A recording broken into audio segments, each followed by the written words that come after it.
All right, I don't know why more people haven't done this yet, because that engine that's sitting up there, it's like a Honda 3 horsepower style engine. But look at this. It is like perfectly centered on the frame, ready to be bolted up. And look at this. That chain is straight, and it's like it was made for it. It's crazy. Well, anyways, I'm going to get this thing bolted up. I'm going to get it looking nice.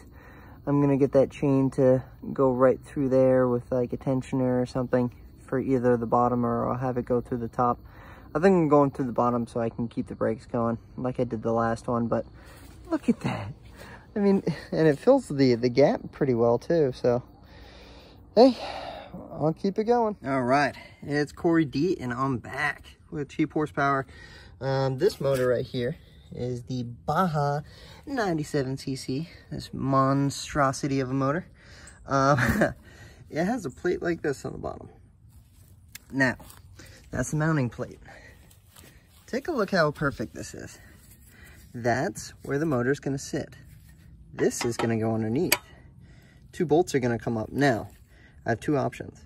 I can either cut this bottom piece out, have this entire plate go underneath, or if I want to keep that, which I think I do, I'm going to split these up and slide these underneath, because as you can see, they fit on either side of this.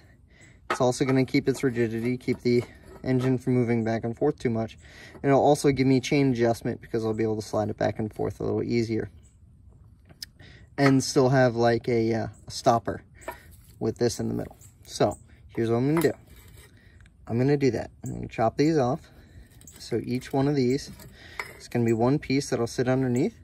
And just like a U-bolt for like an exhaust hanger, that's how that's going to tighten itself up. So I'm going to put these underneath.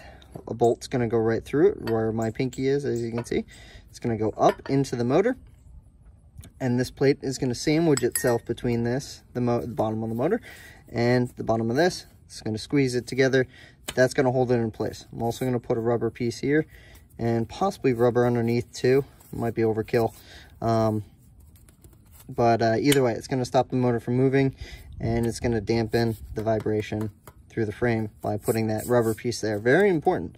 Make sure you put something there so it doesn't vibrate too much. See you in the next one. And that's what it should look like. So let's get this over. Usually what I'll do is I'll prop it up on something. In this case, get that. Okay. And then I can just bend these back and forth. All right, that's as easy as it gets. I'm gonna break these off, get each side ready, and start putting this motor on. Now the holes are pretty tight. As you can see, it's closer on that side. So see how it, it's just almost there. I'm gonna shave or beat in this piece a little bit to give myself a little bit more room on each one of these bolts when I feed it through. So I'm gonna go ahead and do that now. I think I'm just gonna hammer it in. It's not gonna change the look of the frame too much. And it's gonna get the desired effect, at least for me. If you wanna do a little bit of a cleaner setup, you can. You just shave out a piece of this, or do something different than I'm doing, but that's what I'm gonna do. Because this frame, I mean, look at it. She's rusty, she's beat up. I'm not looking at making this thing the prettiest thing in the world. I'm making this thing to have fun on.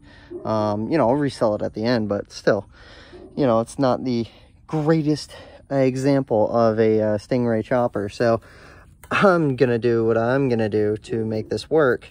But it's gonna look pretty nice, and actually I'm gonna paint this after, so I'll see how it looks. You know, it might not look that bad, so that's what I'm gonna do. And it's kind of nice how that it's pretty much right there. I kind of have this marker right here with this this emblem, and then same thing back here. I can kind of pick out, you know, where I'm gonna be and just kind of hammer in around that area where that motor is gonna sit. So I'll have something to play with, you know. But I'll start doing that now. I'm gonna use my mallet, which is right here, to to go ahead and do that. So like I said, I'm just gonna tap these in real hard and go from there. Just hammered it in, and check this out.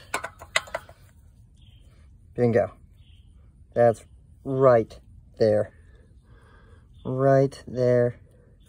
As you can see, same thing in the front. Maybe a little bit more on each side, but that was like 30 seconds.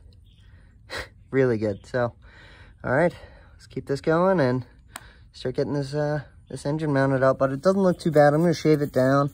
As you can see, the frame's a little bit beaten up, so you know, a little bit of internal rust. So, not too terribly excited about it, but at the same time, it's easy to cover up. I can always tape this or paint over it, shave it down, make it look nice, and nobody would know, you know, unless you're really looking hard. But you know, it's really not bad at all. And like I said, that smooths out really nicely, and the motor hides it anyway, so it looks good. Like I said, tape does a good job of hiding it too, so I could probably just black roll the tape, roll it down, and like I said, that'll help deaden the sound from the motor too, or the vibrations, I should say. So it's looking good.